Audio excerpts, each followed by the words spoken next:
I remember Washington, D.C. in the 80s. Child. Like it was painted yesterday across the back of my eyelids.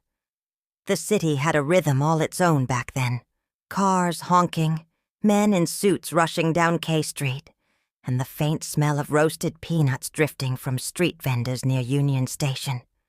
But while the world outside bustled with ambition and progress, my little corner of life was nothing but shadows and bruised hopes.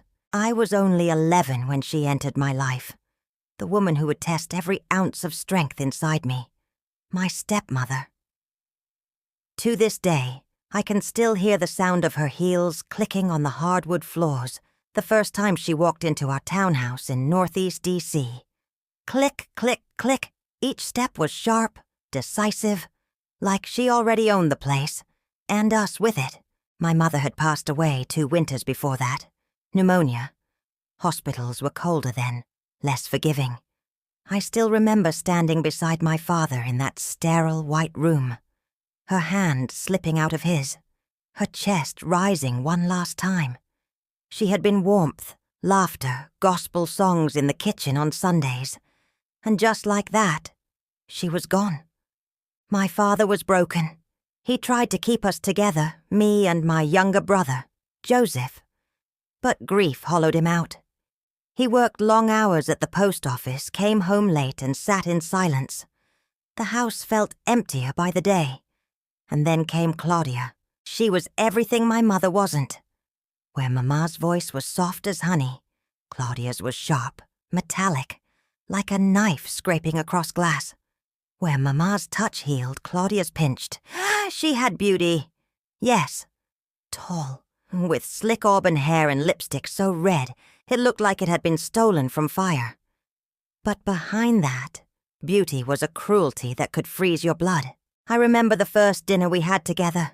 She had just married father, and we sat at the dining table, the good china out, the one Mama had saved for Easter Sundays. Claudia looked at me with those calculating eyes, a smile stretched too tight across her face. "You'll address me as Mother," she said. "Not Claudia, not Miss, Mother. Do you understand?" I nodded, though the word caught in my throat. My brother, too young to resist, mumbled, "Yes, Mother." Father smiled faintly, relieved, thinking this would be a new beginning. He had no idea what storm he had invited into our home. The cruelty began small, almost invisible. She'd lock away food and pretend she'd forgotten, so I'd go to bed hungry. She'd leave me with a pile of chores so high it felt like punishment for breathing. Scrubbing the marble steps, washing laundry in the sink, though we had a perfectly good machine, polishing her shoes till they gleamed. "Lazy girls don't deserve supper," she'd say, if I dared to protest. Her words were daggers, each one cut a little deeper into my young heart. And at night, when the house was quiet, and even Joseph had drifted off to sleep, I would cry into my pillow. I missed Mama so fiercely it felt like my chest was tearing open. I used to whisper into the dark, "Why did you leave me, Mama? Why did you have to go?" Sometimes I'd bury my face into the old nightgown she had left behind, the faint smell of lavender still clinging to the fabric, and I'd sob until sleep took me. Claudia could scream, she could punish, she could starve me, but she couldn't take Mama's memory from me. That was my secret strength. Father didn't see it. Or maybe he refused to. By the time he came home, Claudia would be all sweetness, greeting him with a kiss, food on the table, laughter spilling from her lips like sugar. He thought he'd found a savior for our broken family. I knew better. The real Claudia showed herself when the door closed behind him. I remember one winter night vividly. Snow had blanketed the city, and the radiators hissed weakly against the chill. Claudia sent me outside to shovel the sidewalk, though I was barely 12 and the snow was piled high as my knees. My gloves were torn, my coat too thin. I worked until my fingers ached and my breath came in ragged clouds. When I returned inside, shivering and numb, she looked at me with disdain. "You missed a spot," she said, her voice flat. "Go back." Tears burned in my eyes, but I bit them back. I went back outside, and as I lifted that heavy shovel again, snowflakes sticking to my lashes, I thought of Mama, how she used to bundle me in scarves, kiss my forehead, and tell me no storm could last forever. I whispered into the icy air, "I wish you were here, Mama. I wish you could hold me now." That was the night I made myself a promise, child. I will survive you, Claudia. You will not break me. Washington itself became my silent witness. The city in the 80s was full of contrasts. The polished power of Capitol Hill, the crack epidemic gnawing at neighborhoods, the jazz spilling from smoky clubs, the fear in mothers' eyes when their sons didn't come home on time. I grew up in the middle of it, balancing school and Claudia's torments, finding strength in the cracks she couldn't reach. At school, I pretended everything was fine. I wore second-hand clothes that smelled faintly of bleach, and I learned to keep my head high even when kids whispered. Teachers saw the hunger in my eyes, the exhaustion, but they never pried deep enough. Back then, people didn't talk about abuse. It was kept behind closed doors. Claudia made sure of that. She'd grip my chin with her manicured nails and hiss, "If you breathe a word to anyone, they'll take you away. You'll end up in foster care, separated from your brother. Is that what you want?" Of course it wasn't. So I swallowed my pain, and when it became too heavy, I cried alone, clutching Mama's old photograph, her smile frozen in time, and begged the universe to send me her strength. There were nights I'd sneak onto the rooftop of our townhouse, the city lights blinking like distant stars, and I'd dream. I'd dream of a life where Claudia's voice couldn't reach me, where I was free to walk the streets of D.C. with money in my pocket and choices in my hands. I wanted to be more than her victim, and slowly, I began to build my armor. I started taking odd jobs. I bagged groceries at the corner store, and I cleaned offices downtown after school. Every dollar I saved felt like a brick in the wall I was building between me and her. She tried to crush me with cruelty, but every insult, every punishment, only made me stronger. Still, she was merciless. The worst came the summer I turned 18. Father had been sent to Baltimore for postal training, leaving us alone with her for weeks. That's when her mask slipped completely. One night, she forced me to kneel on rice grains in the kitchen for hours because I'd looked at her the wrong way. My knees bled, my body trembled, but I refused to give her the satisfaction of tears. "You think you're strong," she sneered, towering over me. "But you're nothing. You'll never be anything without me." I stared at her, silent, fire burning inside me. "Watch me," I thought. "Watch me prove you wrong." And when she finally stormed upstairs, I collapsed onto the cold kitchen floor. I pressed my palms into my raw knees, tears spilling at last. And in those broken sobs, I called out for Mama again. "Help me, Mama. Please. I need you." But no answer came, only the hum of the refrigerator and the echo of my own cries. Child, that was only the beginning. You see, cruelty has a way of sharpening the soul, of forging steel where there was once only flesh. I was that steel. I didn't know it yet, but the fire Claudia lit in me would one day carry me further than she could ever imagine. But life has a strange sense of irony, because years later, when the tables turned, when Claudia's beauty withered and her cruelty was softened by disease, it was me, the girl she had tried so hard to break, who became her only salvation. It began with the little things she denied me. School dances, birthday parties, after-school clubs, all forbidden. Only girls with mothers worth respecting get to prance around like that, she'd say, her voice dripping venom. Sometimes she'd go further. She'd tear up letters from friends before I could read them. I once found the shredded pieces of a birthday card hidden in the trash, bright confetti torn apart. That night I wept quietly, clutching Mama's picture to my chest, whispering, "I just want to belong, Mama. Why can't I have what other girls do?" But it wasn't only emotional. Claudia had a cruel imagination. She had a way of making chores into punishments. I wasn't just cleaning the house. I was scrubbing floors with toothbrushes, polishing the banisters until I could see my reflection, ironing her dresses until midnight, while she lounged on the couch watching soap operas. And if I slipped up even once, she'd find new ways to break me. One evening, I accidentally dropped one of her porcelain teacups, a gaudy thing with gold trim she prized more than any of us. It shattered across the kitchen tiles. My heart stopped. I knew the storm was coming. Claudia appeared in the doorway, her eyes narrowing as they landed on the shards. "You clumsy, useless girl," she spat. "Do you know how much this cost?"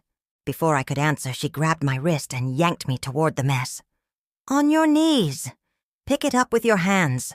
Every single piece." My fingers shook as I gathered the fragments, sharp edges slicing my skin. Blood pooled in my palms, but she stood there watching, satisfied. That night I cried until my pillow was soaked, whispering into the darkness, "Mama, why didn't you take me with you? Why did you leave me with her?" But when morning came, I forced myself out of bed. I wrapped the cuts on my hands in old cloth and went to school. I wouldn't give Claudia the satisfaction of seeing me broken. Washington, D.C. itself became both my prison and my escape. Our neighborhood was rough.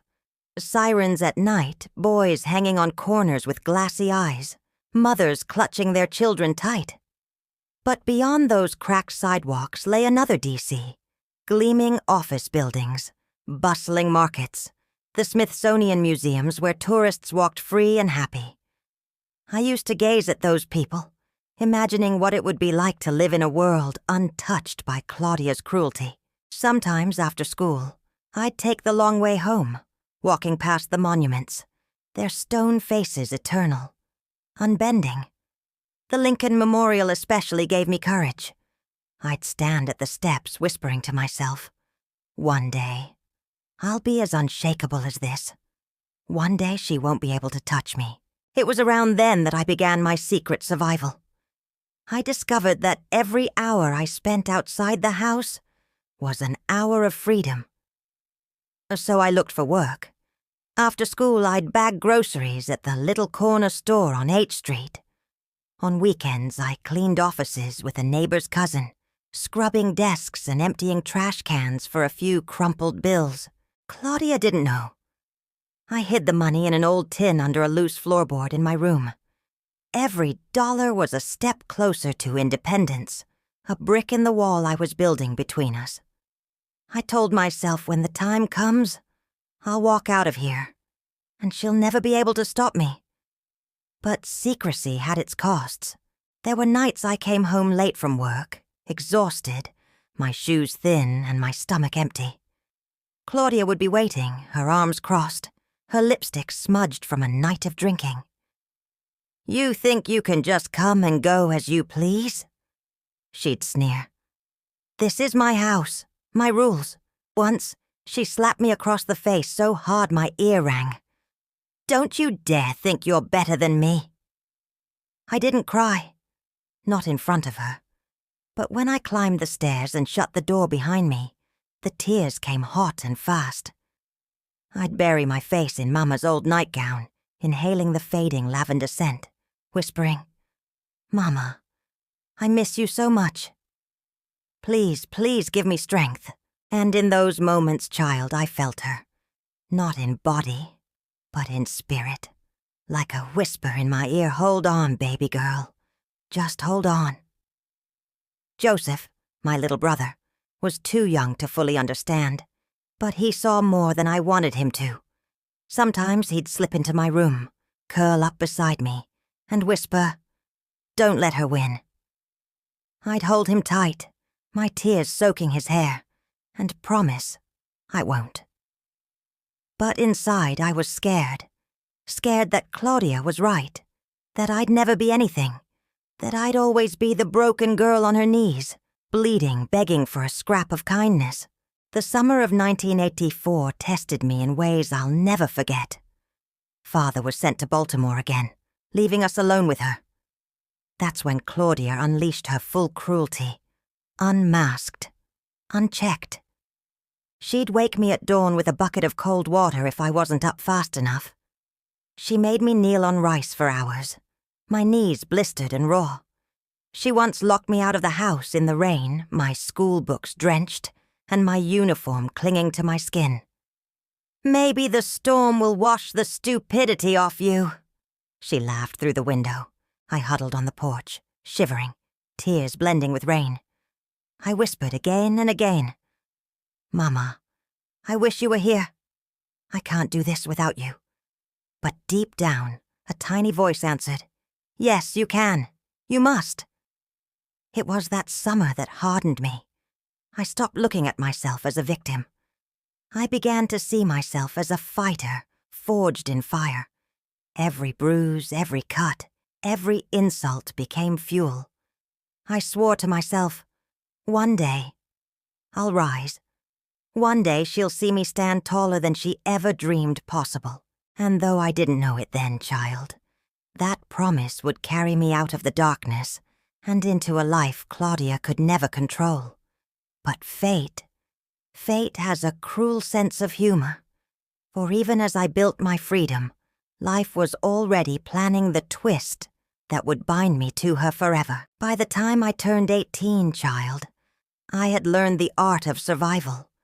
Claudia had thrown every weapon at me: hunger, humiliation, hard labor.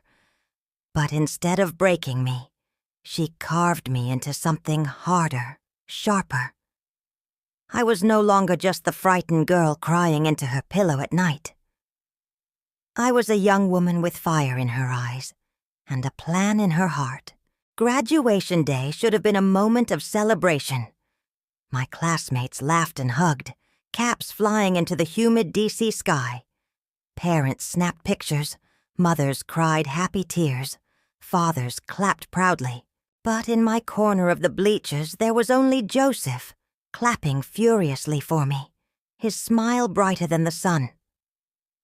Father had been called into work at the post office, and Claudia had other things to do. She didn't bother to show up. As I held that diploma in my hand, the cheers around me fading into white noise, I whispered inside, "This is for you, Mama. You would have been here. I know you would."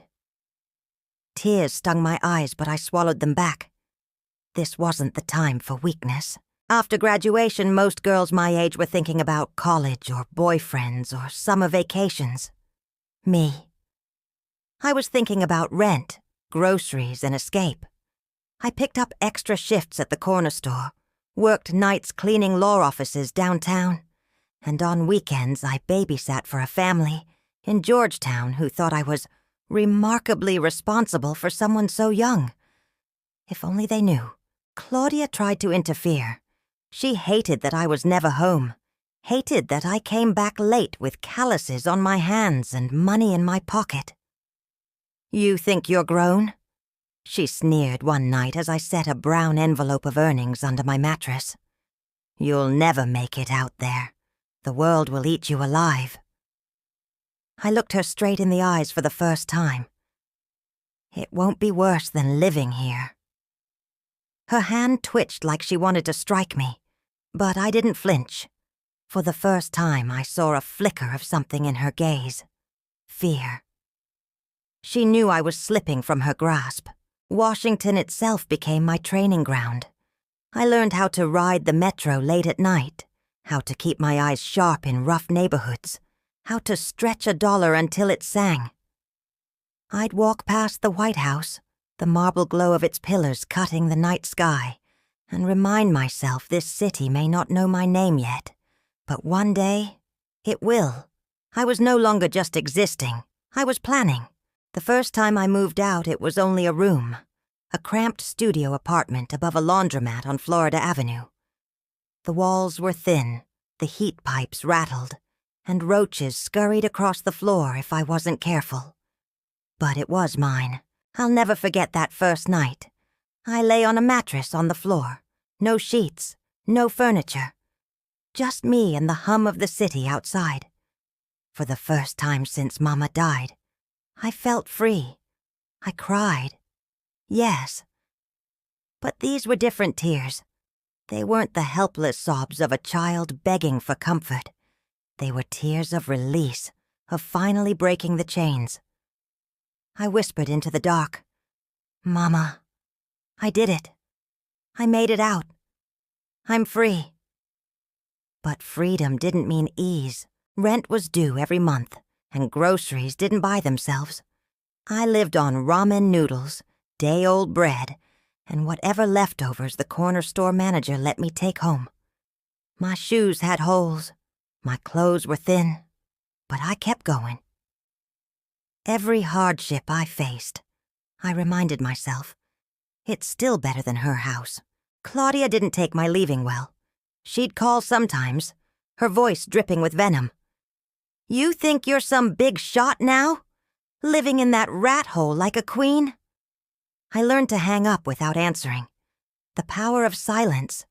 It drove her mad. Child, do you know what the turning point was? It came one hot summer afternoon in 1986. I was working as a cleaner in an office building downtown. My job was simple: empty trash bins, vacuum carpets, and polish glass. But one evening, as I scrubbed the floor of a law firm, one of the lawyers stopped by. He was a kind man, gray hair, gentle eyes. "You work harder than anyone I've seen," he said. "Why aren't you in college?" I froze, mop in hand. No one had ever asked me that. "Can't afford it," I muttered. He studied me for a long moment, then said, "Smart girls like you don't stay down forever. Keep pushing. Doors open when you don't stop knocking." Those words lit something in me. I scraped together what savings I had, applied to a local community college, and enrolled in night classes. I studied business administration while still working days. It was brutal. Long hours, little sleep. But I was fueled by something stronger than exhaustion. Defiance. Every time Claudia's words echoed in my head, "You'll never be anything." I stayed up another hour, wrote another essay, studied another page. I wanted to prove her wrong, not just to her, but to myself. Joseph, by then, was in high school. He'd visit me often, escaping Claudia's grasp whenever he could. We'd sit on the floor of my studio, eating instant noodles and laughing like the world outside didn't matter. "You're my hero," he told me once, slurping his noodles. "No," I said, ruffling his hair. "I'm just surviving." But inside, I felt a flicker of pride. Maybe, just maybe, I was becoming more than a survivor. By the late 80s, I had finished my degree and landed an entry-level job at a bank downtown. It wasn't glamorous, counting checks, balancing ledgers, but it was steady, respectable, and more importantly, mine. I bought myself a second-hand suit, wore it with pride, and walked into that office every morning with my head high. Every paycheck I cashed felt like a victory, a step further from Claudia's shadow. And yet, child, life has a way of circling back. Just when I thought I had escaped her forever, fate brought Claudia crashing into my world again. But this time, the tables were turned. Because not long after, I got the call that Claudia had cancer. And despite everything she had done, despite the years of cruelty, I was the one who answered. The call came on a gray winter morning in 1989. I was sitting in my tiny office at the bank, a cup of stale coffee cooling on my desk, when the phone rang. It was Joseph. His voice was tight, strained. "She's sick," he said. "Claudia. The doctors say it's cancer." For a long moment, I couldn't breathe. It felt as though the walls of that office were closing in, the fluorescent lights buzzing too loud. Cancer. The word tasted like iron in my mouth. This was the woman who had starved me, beaten me, humiliated me, and made me cry out for Mama night after night. And now she was the one lying weak in a hospital bed. My first thought?